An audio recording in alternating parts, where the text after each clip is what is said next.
রাগ না থাকলে ভালোবাসা তো ভালোবাসাই না, রাগ থাকতেই হবে, তাইলে ভালোবাসার মর্ম বোঝা যায়। চিল্লায় বলেন ঠিক কিনা? ক্ষুধা না থাকলে খাবারের মর্যাদা বোঝা যায় না। সারাদিন পেট ভরা, খাওয়ার মজা বুঝবেন? ক্ষুধা, প্রচন্ড ক্ষুধা, তৃষ্ণার্ত, লেবুর শরবত পাইলে অমৃতের মতো লাগবে। প্রচন্ড ক্ষুধা, হাজি বিরিয়ানি পাইছেন 1 প্লেট, ইচ্ছা মতো খাবেন, কিন্তু পেট ভর্তি, হাজি বিরিয়ানি খাওয়া যাবে? এজন্য রাগ না থাকলে ভালোবাসা যে কত দামি, ভালোবাসা যে আল্লাহর পক্ষ থেকে কত বড় নেয়ামত বোঝা যায় না। মাঝে মাঝে মা আয়েশা রাগ করতেন, শুনতেছেন?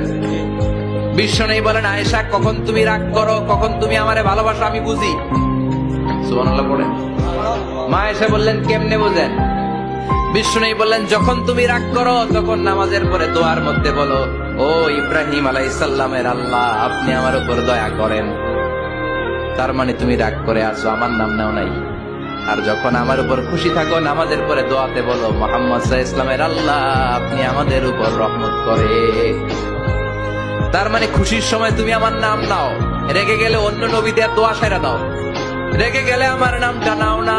মা এসে বলে, নবী গো, আমি তো শুধু নামটাই মুখ দিয়ে নেই না, কিন্তু কলিজা থেকে তো আপনারে বাদ দিতে পারি না।